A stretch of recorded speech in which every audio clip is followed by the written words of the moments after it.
জনৈক আইনজীবী আমাকে একটি নোটিশ পাঠিয়েছেন। তিনি বলেছেন 48 ঘন্টার মধ্যে যদি তার ক্লায়েন্টকে আমার বক্তব্য দ্বারা নাকি মিসলিড হয়েছে এই মর্মে বক্তব্য প্রত্যাহার, ক্লারিফিকেশন বা তার নোটিশের উত্তর না দিলে আমার বিরুদ্ধে আইনত ব্যবস্থা নেবে। আমি বলি 48 ঘন্টা কেন, 800 ঘন্টা কেন, আর 8 মিনিট কেন, আমি তার নোটিশের কোনো প্রতি উত্তর দেব না। আমার বক্তব্য যদি আইন বহির্ভূত হয়, আমার বক্তব্য যদি সংবিধান বহির্ভূত হয়, সিধে চলে যাক সে কোর্টে, আইনের মাধ্যমে তার সাথে আমার বোঝাপড়া হবে। আমাকে নোটিশ পাঠিয়ে কি ধমকানো চমকানো হচ্ছে? এই ধরনের অনেক নোটিশ আমি খেয়েছি। আমার নামে অনেক মারাত্মক মারাত্মক অভিযোগের মামলা নিয়ে আমি মাথায় করে চলছি, মিথ্যা অভিযোগ নিয়ে। উনি আমি ভয় পাই না।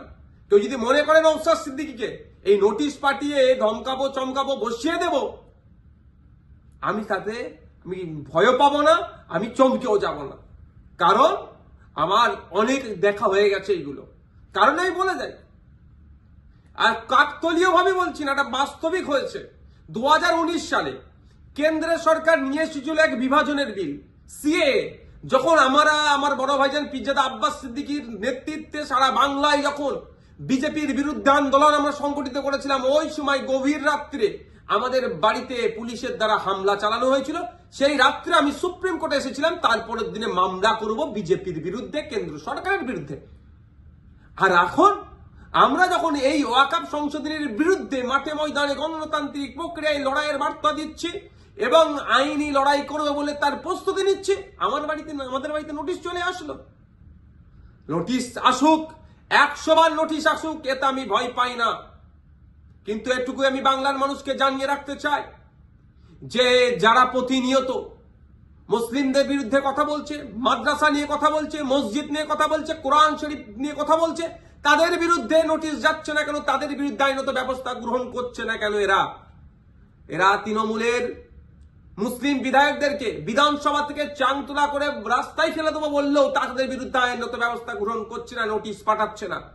আর নওশাদ সিদ্দিকীর কাছে নোটিশ পাঠিয়ে দিচ্ছে। ঠিক আছে, আইনি লড়াই আমি লড়ে নেব। আমার আইনের যারা বিশেষজ্ঞ আছে, সম্মানীয় বিকাশ রঞ্জন ভট্টাচার্য স্যার এবং সম্মানীয় শামীম দ্বারা কথা বলেছি, তারা আমাকে বলেছে তো আপনার কাজ হচ্ছে রাজনৈতিক লড়াই লড়ে যাওয়া, বাকি আইনি দিকটা আমরা বুঝে নেব। সুতরাং আইনি লড়াই কোর্টে আমিও বুঝে নেব।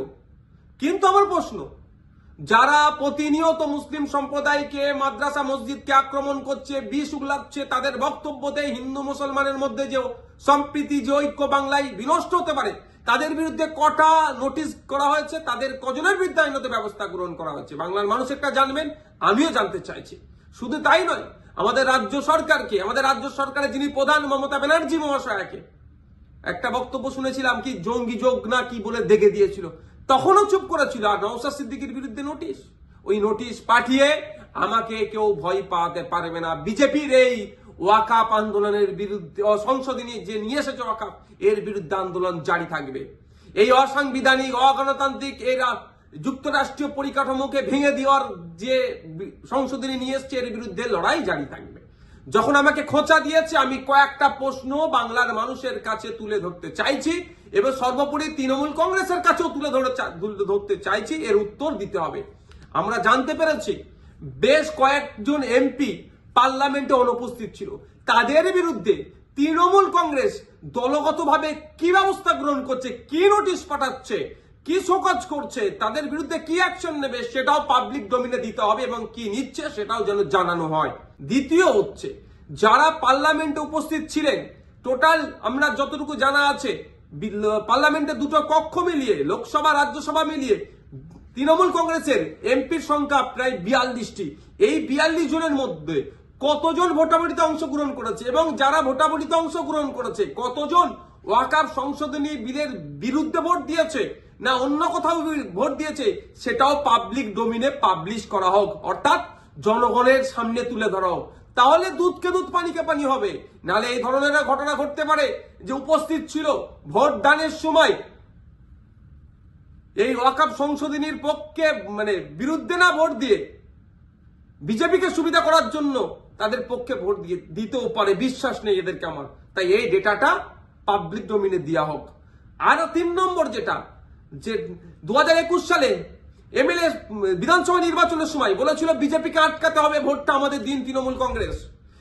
যারা আজকের দিনে এমএলএ তারা বক্তব্য দিতে গিয়ে বলেছিল যে বিজেপির বিরুদ্ধে লড়াই করতে গেলে ওনাকে জিতাতে হবে, ওনাকে জিতিয়েছেন, এখন লড়াই করবে না বিজেপির বিরুদ্ধে, না ঘরে ঢুকে চুপ করে বসে থাকবে? লড়াইটা কেমন ভাবে হবে?